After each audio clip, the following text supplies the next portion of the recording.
Okay, high time to start. So, dear guests, good morning, good afternoon, and good evening. A very warm welcome on behalf of ABB Energy Industry.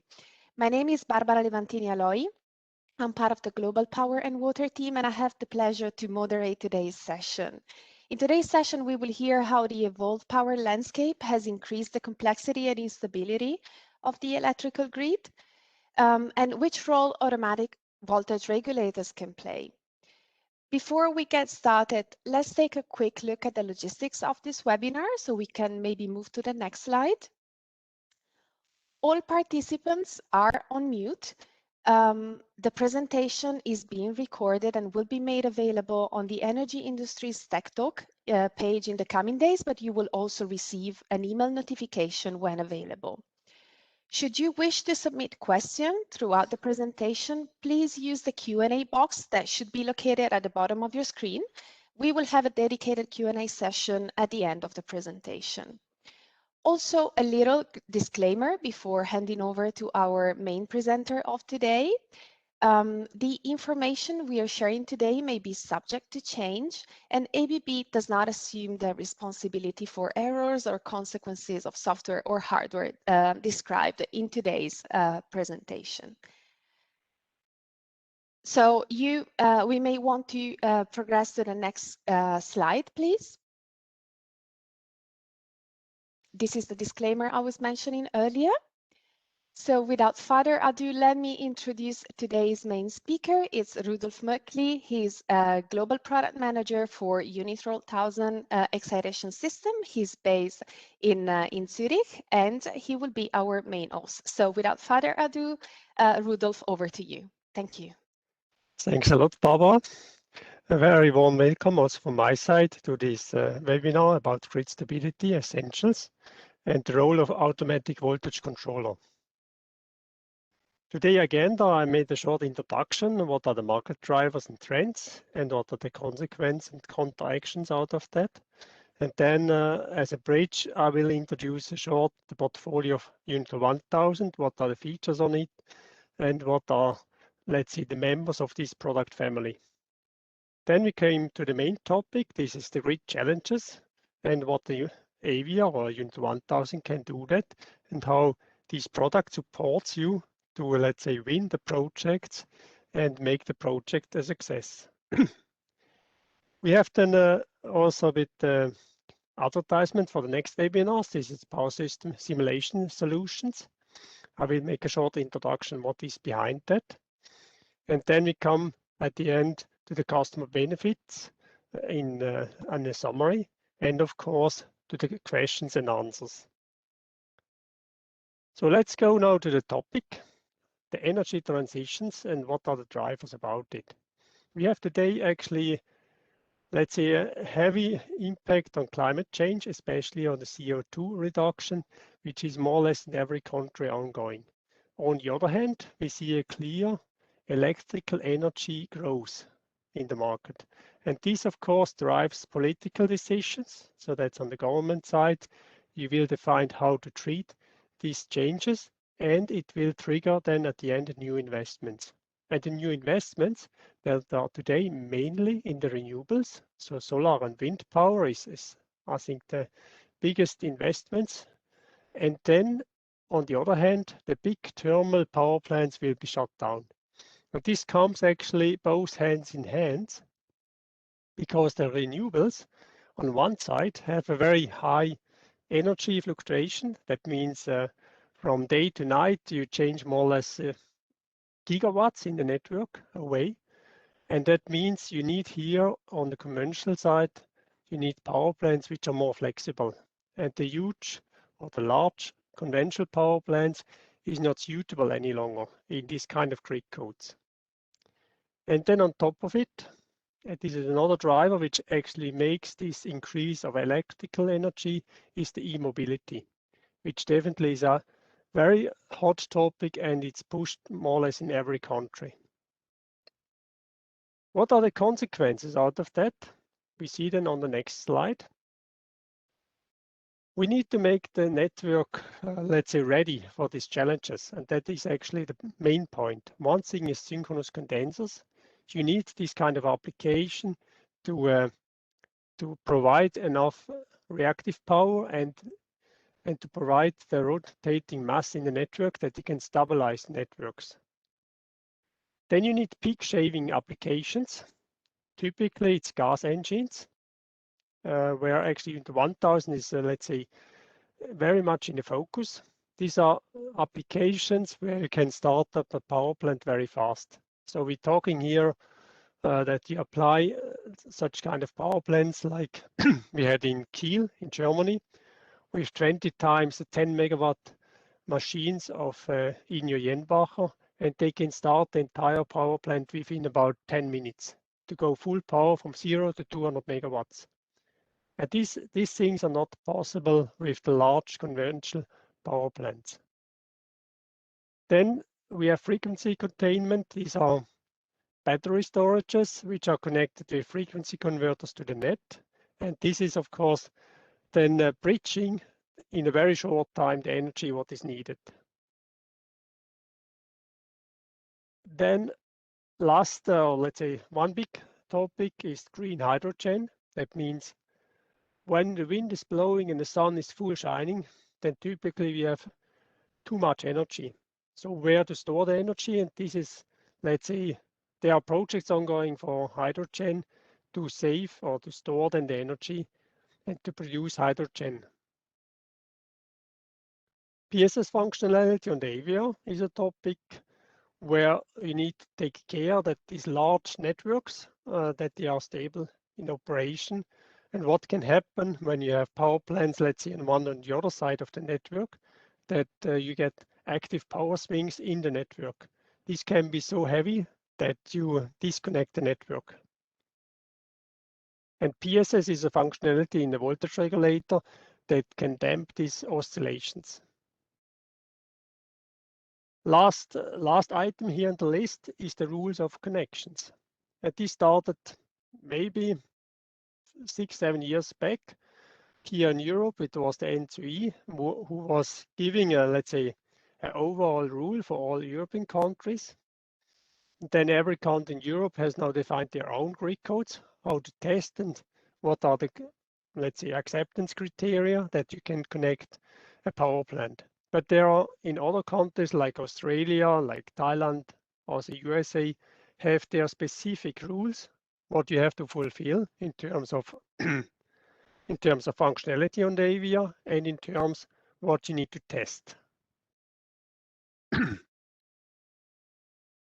So let's go now and talk about Untitled 1000 as a portfolio. As I mentioned, a short overview that we bridge, let's say, and that we come then to the main topic. So what is an AVR? A voltage regulator. A voltage regulator controls actually a synchronous machine. And when you look at the whole energy conversion chain, then we start from a prime energy, can be coal, gas, can be water. This is actually transferred in a mechanical energy by an engine, by a turbine. And this is driving an electrical machine. And the active power is defined from the mechanical energy that you convert. And the excitation system actually can control the reactive power which goes to the network. And of course, it controls the voltage on the network. So the excitation system is responsible for the voltage stability on the network and of the reactive power in the network. For what do you need reactive power in a network? This is typically used that to compensate all the losses over the transformers on one side. On the other side, the reactive power is used to trip protection relays. So if you have short circuit in the network, then the reactive power provided by a generator makes it able that you can separate the faults in the network.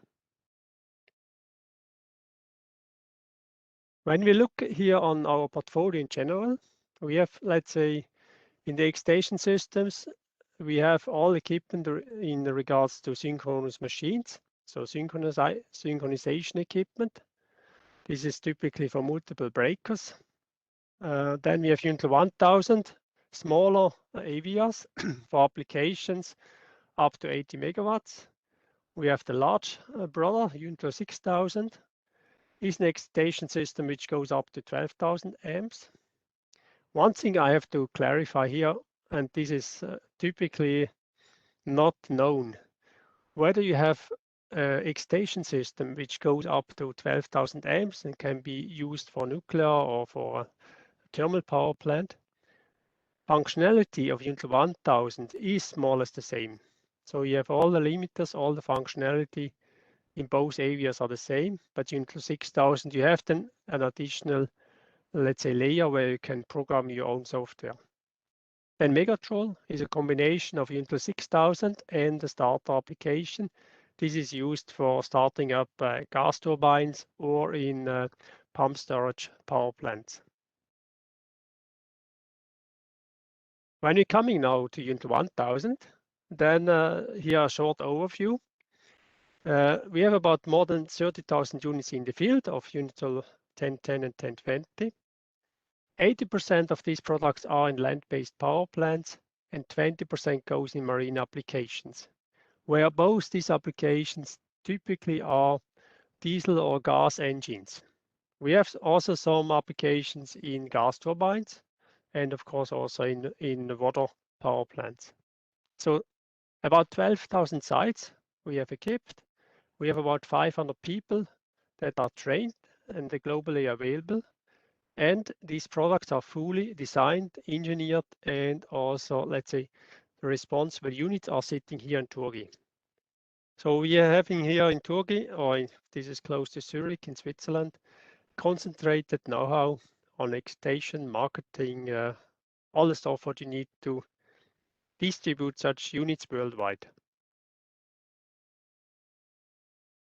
When we look at applications, then Unitol 1000 is a bit, let's say, a special product because you can use it wherever you have a synchronous machine, either a motor or generator, doesn't matter. Typically here are these applications here where you have multiple machines on a network, or the same things actually you will find also on chips or electrical propulsion. And we have such a unit which is here in the front. We have also in traction. There are a special project with traction where you have locomotive which can operate from the overhead line or can, let's say, run with a diesel engine. And for example, this locomotive is equipped with Unitol 1000. When we come now to the product itself, we have three devices, 1005, the 1010 and the 1020. As I mentioned before, the range comes here from about 100 kilowatt to 80 megawatt. This is the, let's say, the size of generators which we operate with these units. We sell this as a product which you can do your own system, or we sell it also as a system. Here on the right side, this is a standard system where you can buy from us like that, and you can make then the verification which is needed for the application on site directly. So we are here, let's say in Turkey, we are very flexible. You can have a product, you can have a standard system, or you can do also a fully engineered solution because we have also a separate department which can offer the whole engineering, and then you get also project-specific documentation. One important thing for me is when we started with Unitol 1000, we wanted to have a scalable product. Means scalable in terms of current, what you see on the top, from 5 to 20 amps, and scalable in terms of features. So we have here separate software packages defined from Acre to Light. This is more or less the essential part of an AVR. Where it comes then to the basic version, this is then going in higher reliability. For example, dual channel functionality is there, or reactive load sharing over for multiple machines. And also motor start applications is integrated in this basic package. In the full package, we go more close when the people have a very critical application. For example, Siemens, our customer Siemens, they are running a 60 megawatt gas turbine using the full version here with PSS, and they require event and data logging in terms that they can trace back faults and make corrective actions on that. So this is then the package in the full version. On top of it, there is then always the PSS. This is software options, a power system stabilizer, which are damping these active power oscillations in the network. And this is something in many grid codes, this is a must, especially when the machine is higher than 10 megawatts. Then in most of the grid codes, this is required. Okay, now highlight on Unit 1000 is definitely the CMT 1000. This comes free of charge with the unit. Then you have here all the functionality that you need for the commissioning. And there was once a customer saying in the seminar, because I asked the people how long it takes to make commissioning of Unit 1000. And typically when you talk that of Unit 6000, then you talk of days. You have multiple days for commissioning. And this guy said, yes, with that tool, I can do that in 30 minutes with all the tunings and all the measurements. So that shows a bit how strong this tool is. And it's really focused to have, let's say, also this kind of tracing functionality that you can find errors, what you do typically in commissioning very fast. Last topic on the Unit 1000 product, this is new. All the documents we are now providing over the ABB Business Portal. We created here this My X-Station widget. The widget itself needs your registration. After that, you have access over the ABB library, and you see here then the categories in the ABB library where you can search them for documents. Also, the CMT 1000 can be downloaded. And this registration is fully automated. So when you register, then after a few minutes, you get access to the library. So I just recommend you to try it out and register yourself here. So let's start now on the main topic, grid challenges and how the Unit 1000 supports it. Let's say like that, when we introduced Unit 1000 about 10 years ago, and also at that time we said we are ready for all the grid codes around. In the last 10 years, there was dramatic change in the grid codes. And I will make here some, let's say, comments to that, what was changing. The first thing is, let's say 10 years ago, grid code was very relaxed. Now IEEE model was good enough and the people could do something. But today, you need to guarantee that your AVR is supporting the network stability, number one. So your power factor regulator must in any case support the network and stabilize voltages. On the other hand, many of the grid codes define now fault right-through. The fault right-through curves you see here in this small window, it defines actually a fault in the network. And that means network voltage goes down to zero, remains about 150 milliseconds, 250 milliseconds on zero, and comes back.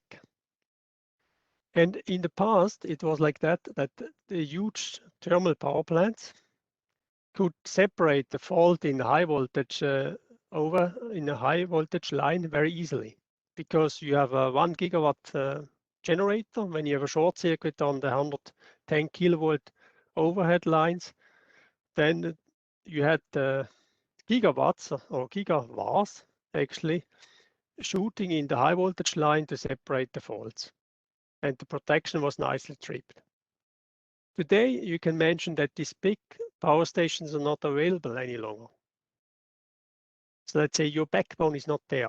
That means all the small power plants now has to take care that they are stay connected. In the past, let's say smaller power plants like a 10 megawatts water power plant just disconnected and connected back when the network was stable. And this is not allowed today. So today, in all over, let's say, the world, you define that kind of fault ride-through curves, and you must guarantee with the voltage regulator that the generator stays connected. And this is definitely a challenge. Then what it means to stay connected, they measure then that during that fault and after the fault, the voltage regulator supports reactive power in terms to support the network. So when voltage shoots down, then the regulator must, or the generator should support reactive power to the network, and vice versa. When the voltage shoots up in the network, then the generator should consume reactive power in terms to stabilize the voltage. Today in the grid codes, they define these faults here, and you have to prove that by measurements that you can do that. And on top of it, you have to provide accurate models that you can simulate these kind of things. And this was also a topic. IEEE models was not able to do that because IEEE models in the past are models for small signal variations. And this kind of faults were never simulated in the past. And now they are in the focus, and the models must be more accurate to provide that. Yeah, as I mentioned also, this whole testing and how to validate that, this is, let's say, increasing step by step. One case is now in Italy. They created a new grid code. They defined how to test the entire AVRs, and they require also type testing now on the AVRs. And all these things are changing, and I think this change will go on for the next few years until it's stabilized. Coming to the next, let's say, two big topics. One is PSS. So the PSS stuff, let's say, power system stabilizers.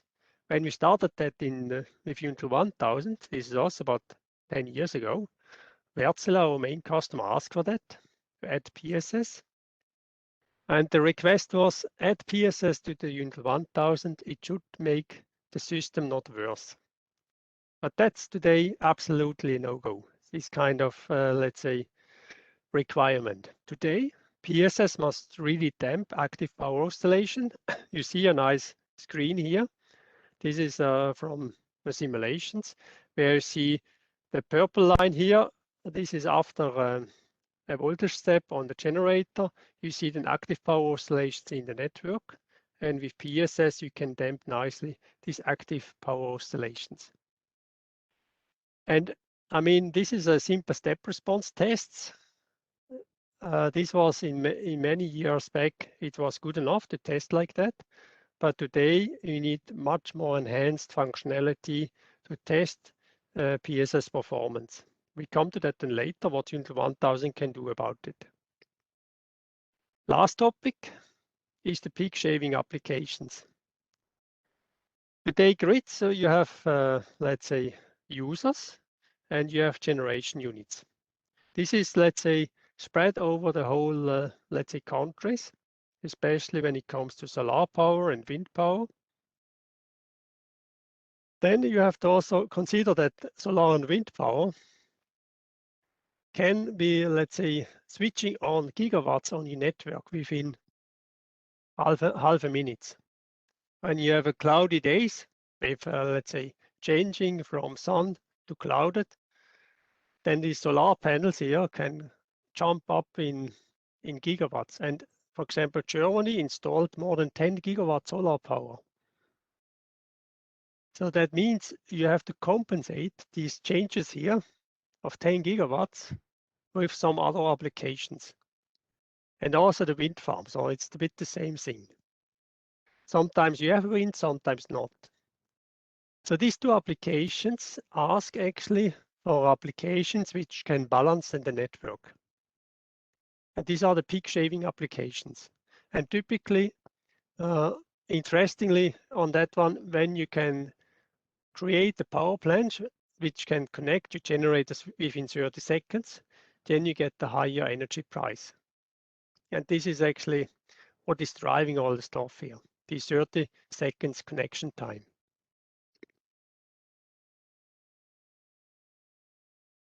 So let's see now what Unit 1000 does for these grid code challenges.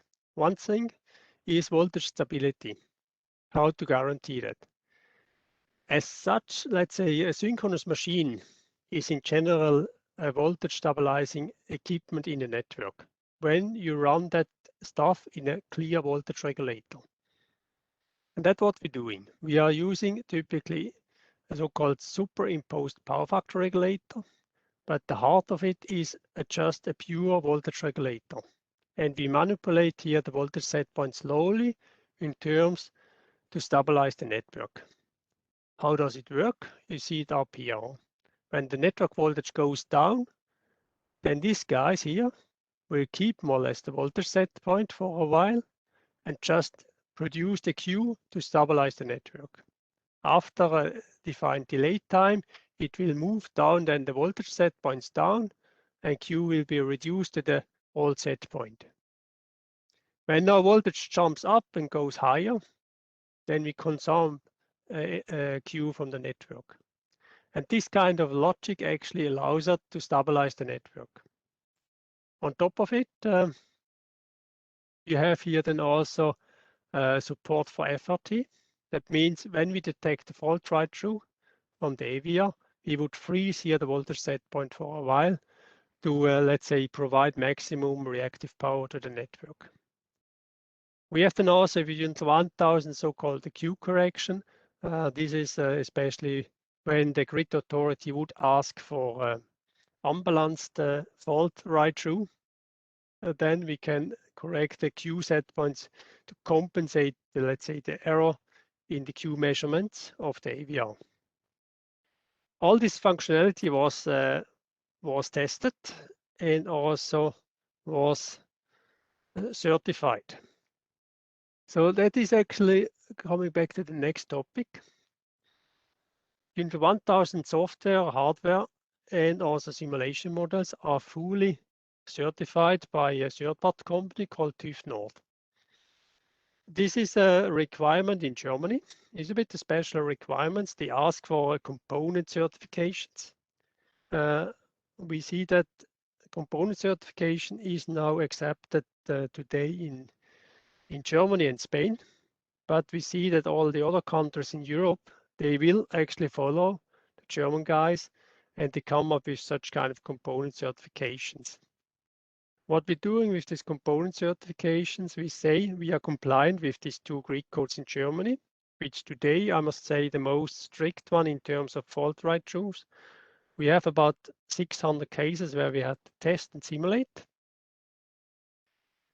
And then what is actually positive on this certificate is that we have to verify also the power factory model for large signal disturbances. That means even when you do not have the need for these component certifications, for example, like in USA or Australia, we know exactly and we have a proof from a third-party company that the model we're providing is 100% tested. And this is a very valid point, for example, in Australia, where grid code is very strict.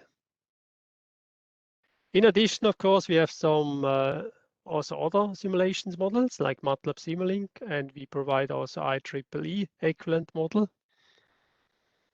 We are working on a PSSE model and PSCAT. This is today still on request that we can provide that. And then there was also in the past, we had with bigger extension systems sometimes the requirement that you need to force your extension system to ceiling for a certain time. And also in the German grid code, they have taken that over and make an alternative process for big equipment to test. What they're doing, they're disconnecting the voltage measurement on the AVR to force actually the AVR to the maximum output voltage. And then you can test whether limiter takeover is correctly done, things like that. And instead to manipulate that really on hardware side, we introduced here a test interface on the AVR that you can do the same thing just by setting that up with some settings in the AVR. And this is always a bit the same story with Unit 1000. Unit 1000 should be a device where you do not need any additional equipment to make commissioning, regarding whether that is for grid code testing, whether that is for normal commissioning. So let's go then for the last topic here. This is not last, but second last, the PSS, as I mentioned before. We have with PSS some challenges. The nice picture what I have shown before, where you see the nice damping. This picture is nice to show, but this was on a large unit. I'm not sure about 200-300 megawatts unit. When you look such kinds of step response in unit 1000, where you have maybe a 5 megawatt machine, then you will not see anything when you do a step response. Because let's see how good the machine is damped in the network depends heavily. What is the ratio between your machine size and the short circuit capability of the network? When the network is very strong, then you damp actually active oscillations very heavily. However, you need to test that PSS is working. And this was many times a challenge, especially again for Wärtsilä, for Emine. These are, let's say, our main customers here. This is really a challenge.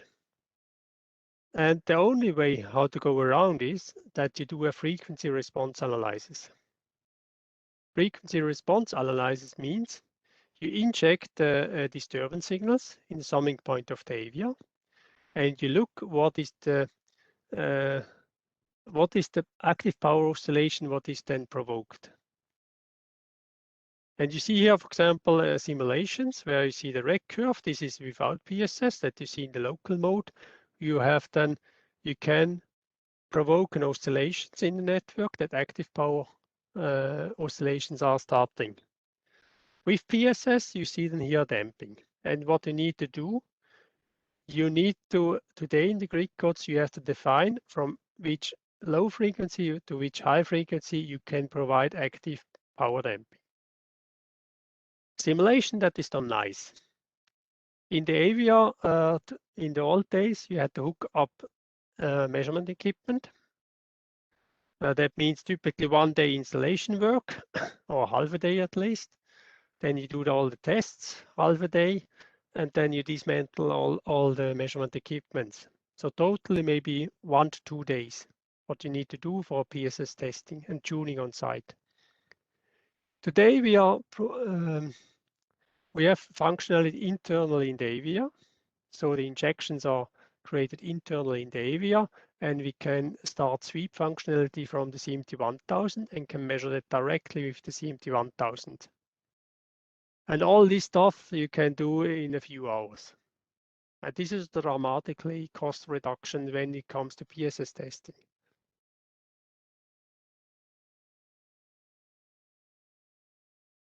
Okay, let's go then to the last topic. This is the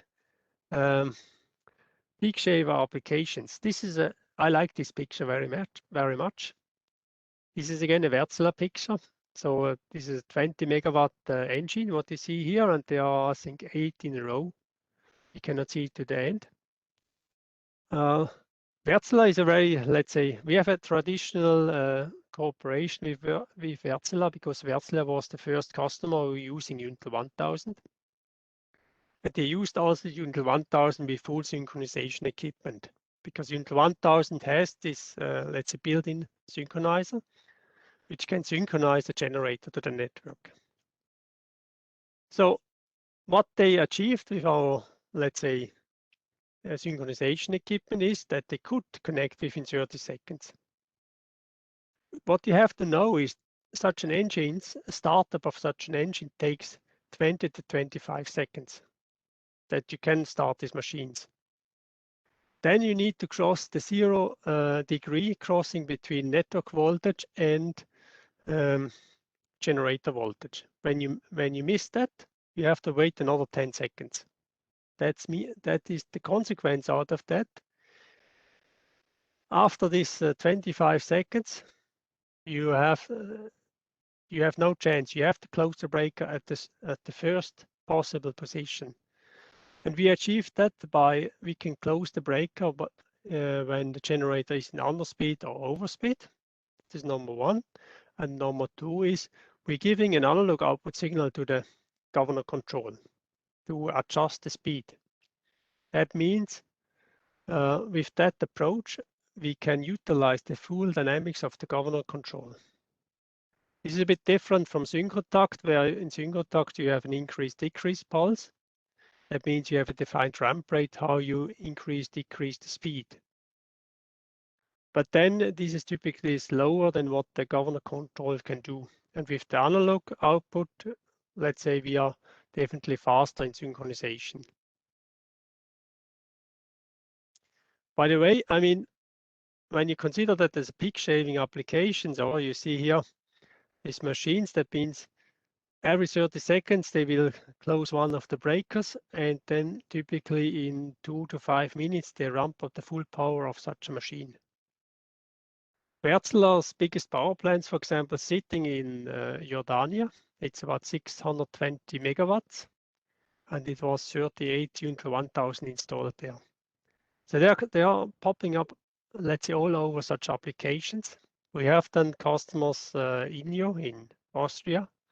They do a similar application. I mentioned that already in the beginning. This is we had a big project in Kiel with them. They replaced a big coal-fired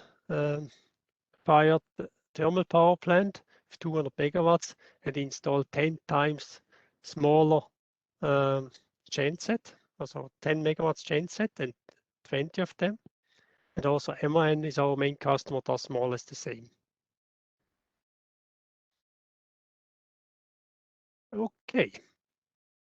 Now, coming a bit now to the, let's say, a bit advertisement for our next webinar. This is about power systems and the simulation solutions for that.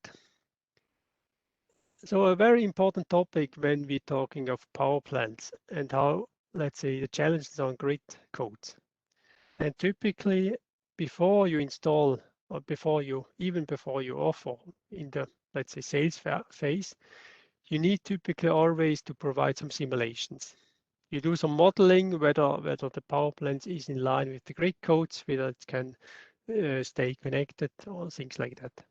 So we're doing in the service, we're doing now plant simulations, so modeling, optimizations, the entire simulation that goes even with protection, relay and governor, and then validations according grid codes. So that is a new service what we're providing to our customers, and this is based on excitation simulation models. And these models, as I mentioned before, is covered also from these component certifications, where we have a clear picture that these simulation models is really very accurate. We do the same stuff also for Unit 6000. So these services is common for Unit 1000 and 6000. Simulation models are not 100% the same, since the simulation model must really, let's say,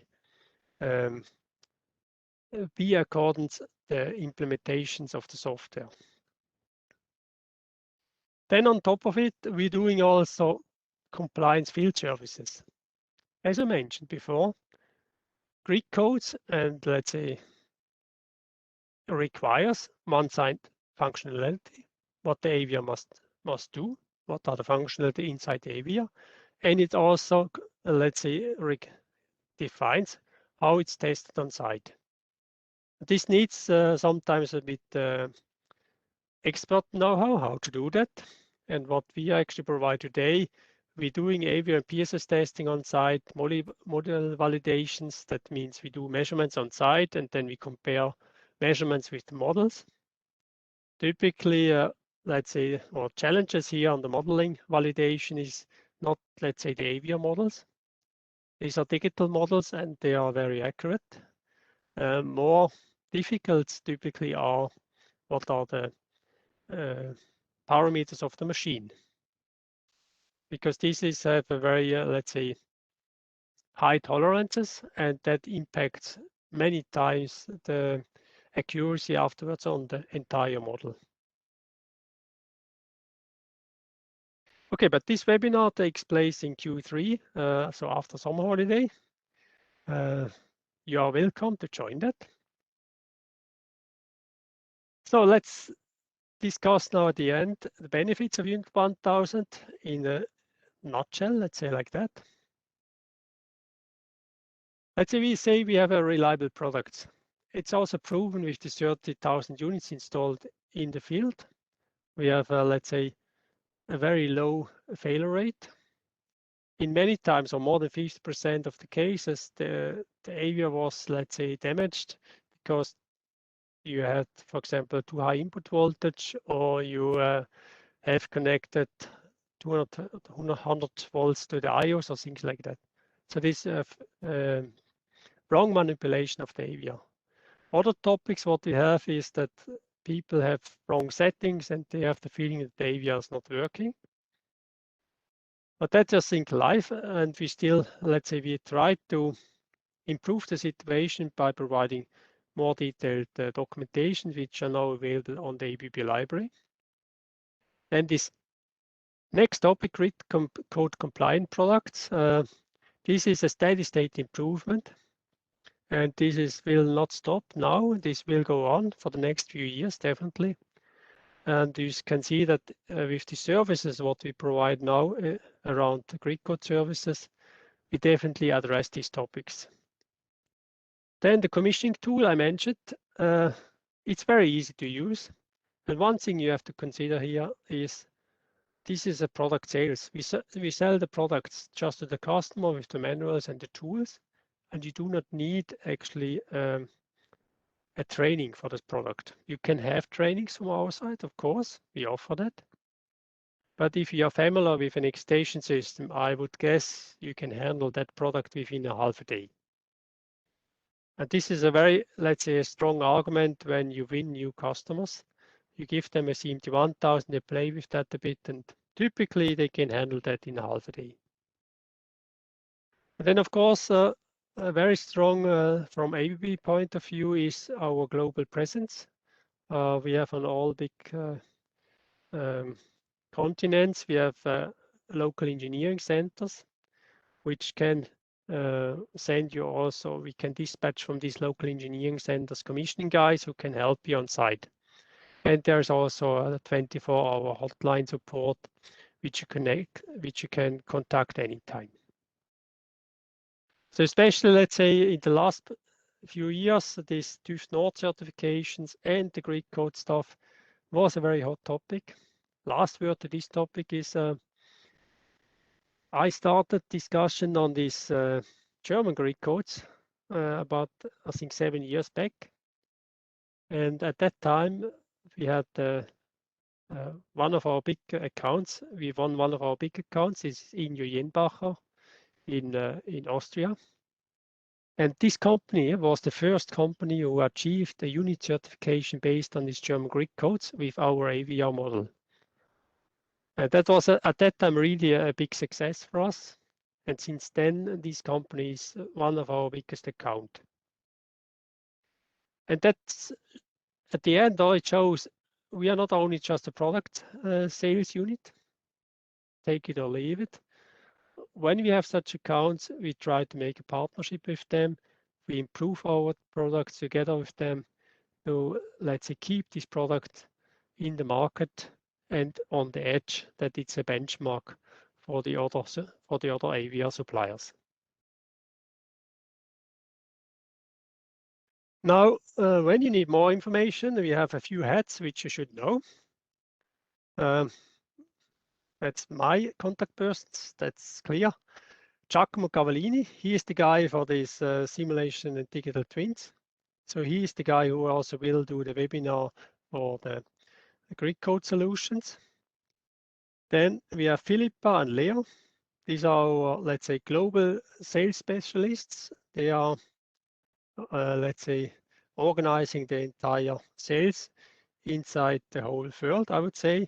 And they are also very active here in Europe as a direct sales to big OEMs.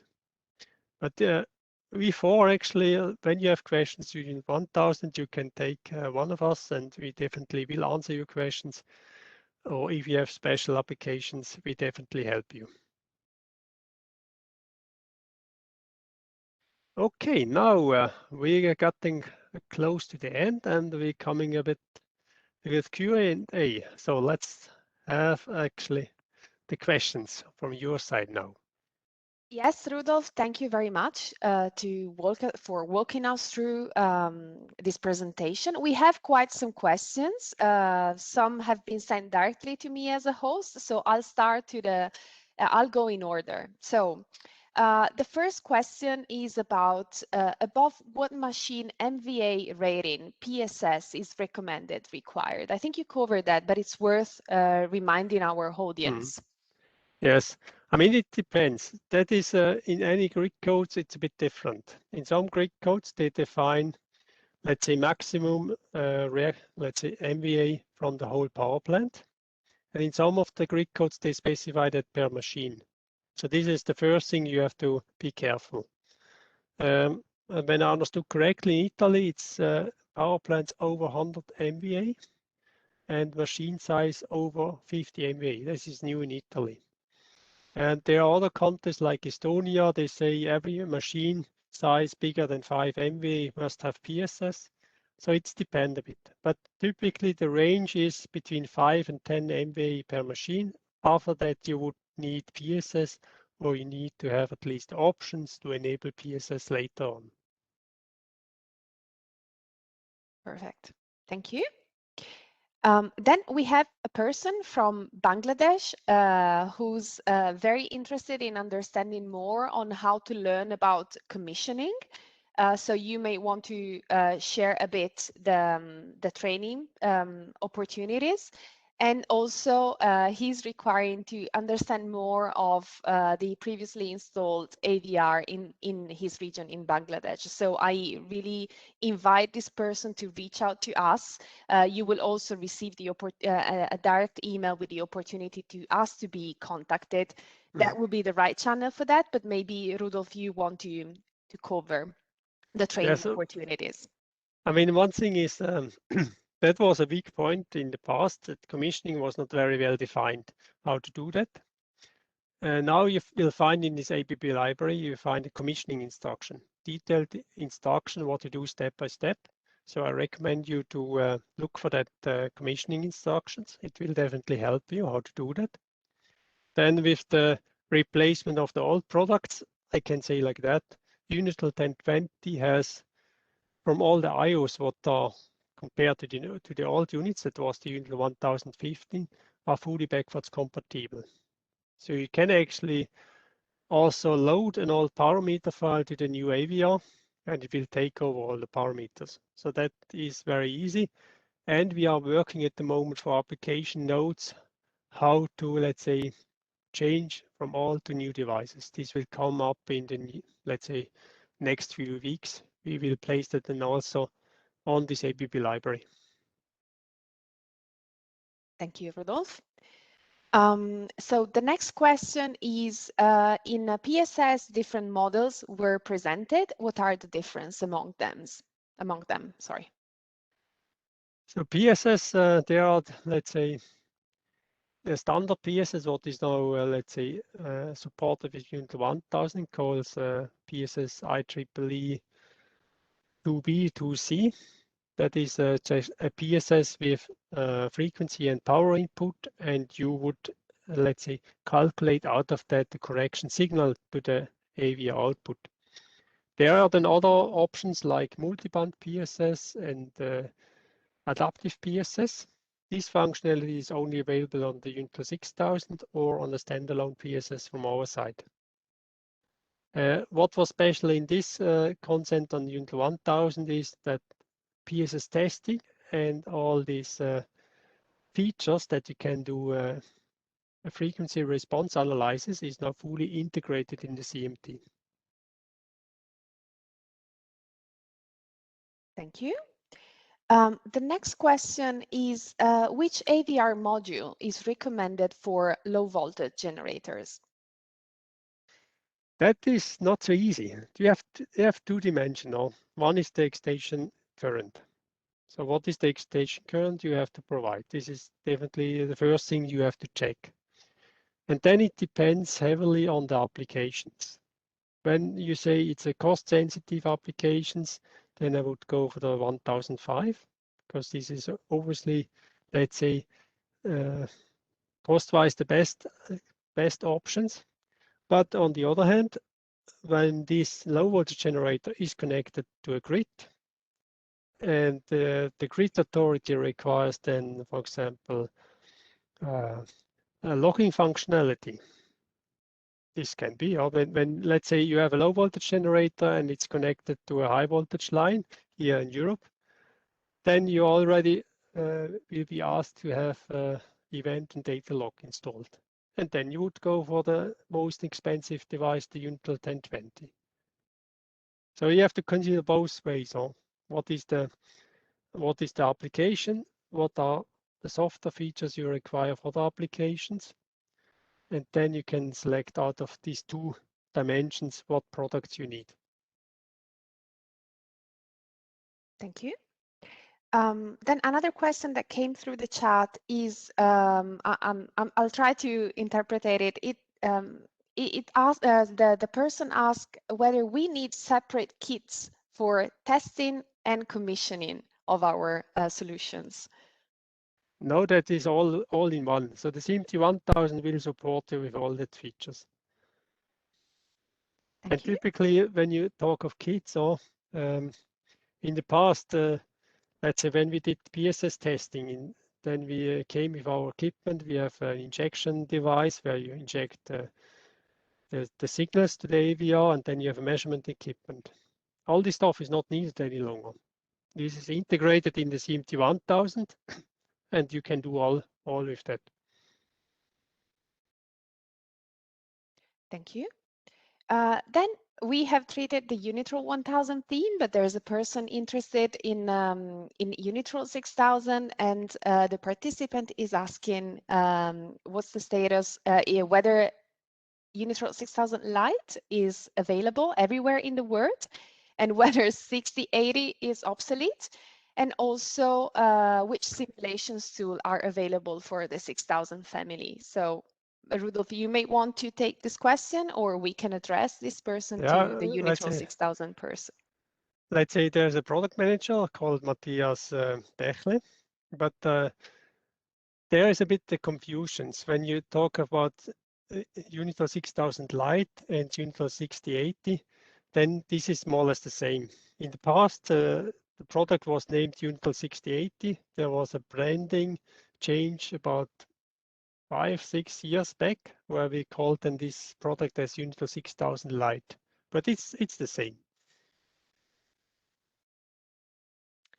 Thank you. So more and more questions are coming. We're close to the end of the call, but again, I want to remember everybody that Rudolf and the rest of the Global Acceleration team are available to take questions.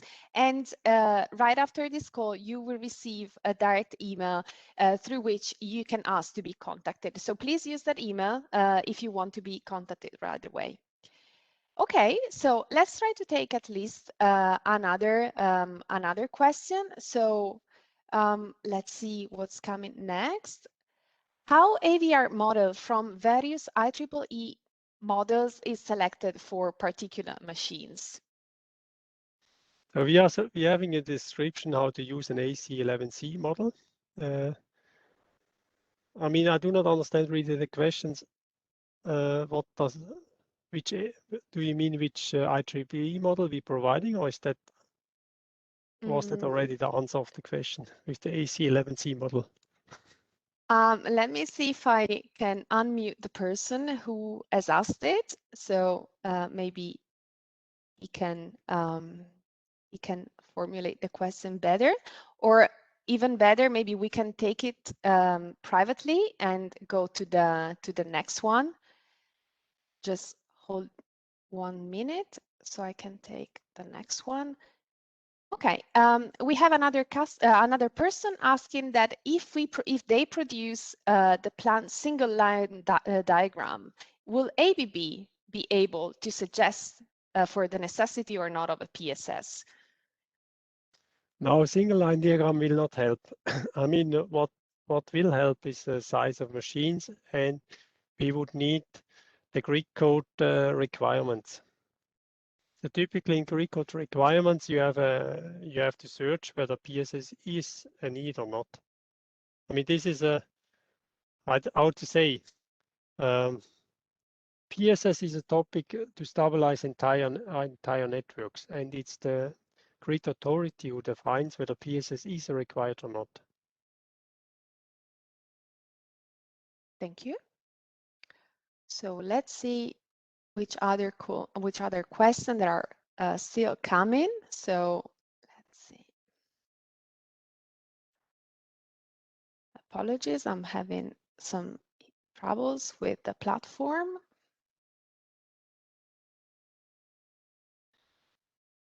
I don't know if in the meantime, while I pull up the last question, Rudolf, there's any message you want to reshare to our audience before we close? Actually not. I mean, let's say like that, Unit 1000 is now about 10 years on the market, and it's still a benchmark. We have a few competitors, but yeah, let's say it's still a benchmark and it's a promising product. And as I mentioned in the beginning, it can be used wherever you have a synchronous machine. So, and that was for me, let's say, the most interesting part, or is the most interesting part in Unit 1000, because it can go far away from what you think where we have typically applications. Perfect. Thank you, Rudolf. We are at the top of the hour, so I think it's time to thank our participant. Thank you, Rudolf, for the presentation. There are more questions coming, so I really suggest that all of you whose questions haven't been taken, please contact us through the form or to the reference people in this call as presented by Rudolf, and we will be more than happy to have a deeper discussion with you about any question or query. So thank you very much again for being with us today. Thank you, Rudolf. And we hope to see you also in one of the next webinars on the grid stability essentials. Thank you very much. Many thanks for your attention, and we keep in touch. Thank you. Goodbye. Bye.